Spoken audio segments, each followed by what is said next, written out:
Selamat pagi, salam sejahtera bagi kita semua. Selamat pagi.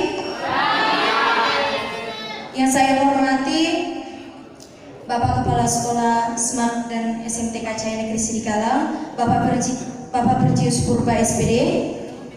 Yang saya hormati Bapak Ibu Guru, dan yang saya sayangi teman-teman semuanya, saya sapa sekali. Selamat pagi.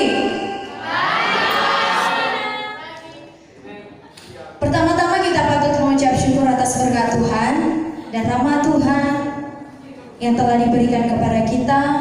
Kita boleh berada di tempat ini, itu semua karena kemurahan Tuhan.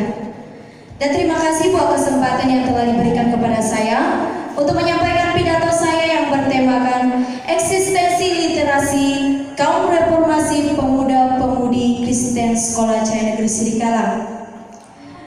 Nah, hadirin yang berbahagia, sebelum kita mendalam apa itu eksistensi, literasi, dan reformasi, kita harus tahu terlebih dahulu apa artinya. Nah, arti dari eksistensi itu adalah muncul ataupun timbul. Literasi itu adalah kemampuan seseorang dalam mengolah informasi yang dia dapat dari hasil membaca ataupun menulis.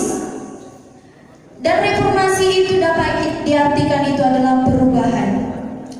Nah, dapat kita simpulkan bahwa eksistensi literasi kaum pemuda-pemudi Kristen Sekolah Cahaya Negeri Sidikalang yaitu kemampuan siswa-siswi Sekolah Cahaya Negeri dalam mengolah informasi yang mereka dapat dari hasil membaca dan menimbulkan perubahan yang pasti dan menuju hal yang baik dan membuat Sekolah Cahaya Negeri untuk lebih maju lagi.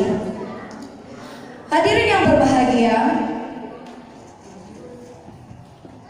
pemuda-pemudi zaman sekarang atau pemuda-pemudi zaman milenial ini sudah memiliki kekurangan. Di antaranya adalah tidak ada lagi rasa menghargai, tidak ada lagi rasa untuk saling menghormati. Diakibatkan oleh karena apa? Ya, diakibatkan karena teknologi yang menguasai mereka. Sehingga apa? Sehingga mereka hanya fokus kepada pendidikan mereka, sehingga mereka hanya fokus kepada pendidikan mereka yang mengacu kepada game. Mereka menjadikan game itu sebagai tempat wadah mereka untuk kesenangan mereka dan untuk tempat mereka seperti memuaskan hati mereka. Sehingga apa? Akibat dari teknologi yang mereka salah gunakan, niat mereka untuk membaca berkurang, sehingga pengetahuan pun hanya seperti di situ-situ saja. Nah, perlu kita tahu untuk pemuda-pemudi Sekolah Cahaya Negeri Sidikalang, betapa pentingnya kita dalam hal berliterasi. Tadi yang saya ucapkan, literasi itu diartikan kemampuan seseorang dalam memperoleh informasi yang mereka dapat dari hasil membaca. Saya mau ambil contoh, yaitu negara Jepang. Mungkin kita pernah melihat di suatu barang itu ada made in Jepang, artinya buatan Jepang. Nah, bagaimana negara Jepang bisa berkembang, bisa lebih maju daripada negara Indonesia? Karena pertama itu adalah adanya bagi mereka program literasi. Bagi mereka membaca itu sangat hal yang penting. Menambah wawasan itu adalah suatu hal yang penting. Dan bagaimana untuk Indonesia? Bagaimana Indonesia mau berkembang jika hal membaca saja tidak mampu? Nah, untuk pemuda-pemudi Sekolah Cahaya Negeri Sidikalang,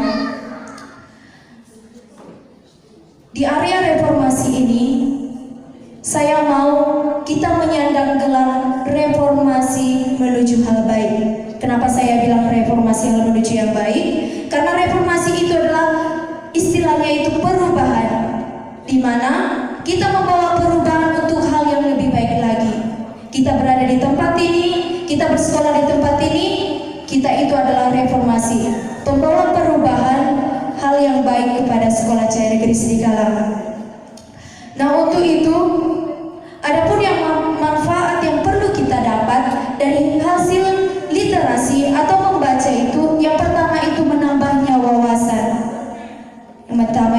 menambahnya wawasan, di mana dari dulunya kita tidak tahu sesuatu hal yang tidak kita mengerti, akhirnya kita menjadi mengerti. Dan hal kedua itu adalah kita mendapatkan informasi yang dulunya kita tidak tahu apa itu corona. Setelah kita membaca, setelah kita mendengarkan, setelah kita melakukan hal literasi, kita mengerti dari mana asal usul corona. Nah, itulah hal yang pentingnya bagi kita dalam melakukan hal literasi. Dan bahkan buat Sekolah Cahaya Negeri Sidikalang, buat pemuda-pemudi Sekolah Cahaya Negeri Sidikalang, hal berliterasi itu bukan hal sepele. Hal berliterasi itu, hal membaca itu dapat mengubah dunia. Mengapa saya bilang dapat mengubah dunia? Karena dari kita membaca buku, satu contoh yang saya berikan kepada kita tentang hal membangun ini, hal membangun sekolah ini. Seorang arsitektur tidak bisa membangun sekolah ini tanpa membaca dulu langkah-langkah untuk membangun ini. Nah, itu salah satu contoh pentingnya dalam hal berliterasi, dalam hal membaca, dan dapat mengubah sesuatu menjadi hal yang luar biasa. Nah, hari ini saya mau memberikan suatu peribahasa bagi kita, yaitu buku adalah jendela hidup. Saya minta semuanya kita mengucapkannya, buku adalah jendela hidup. 1, 2, 3 ya. Nah, mengapa saya bilang buku adalah jendela hidup? Di saat kita telah membuka suatu buku pendidikan pastinya ya, buku pendidikan, maka kita akan, setelah kita membaca satu persatu kata, satu persatu kalimat, maka kita akan mendapat suatu pengertian, suatu wawasan, suatu pemikiran yang dapat kita pergunakan sebagai motivasi kita untuk meningkatkan kualitas kita. Nah, untuk pemuda-pemudi Sekolah Cahaya Negeri Sidikalang di Indonesia ini diperlukan orang yang berkualitas. Orang yang berkualitas yang ditimbulkan oleh rajinnya berliterasi. Nah, untuk itu mari buat pemuda-pemudi Sekolah Cahaya Negeri Sidikalang budayakanlah literasi membaca supaya wawasan kita pun bertambah, kita memiliki kualitas kehidupan yang tinggi dan kita boleh dipakai dimanapun. Sekian buat pidato saya mengucapkan banyak terima kasih. Oke, berikan tepuk tangan yang meriah untuk Desmina. Oke, baiklah, kita akan lanjutkan ke peserta yang keempat.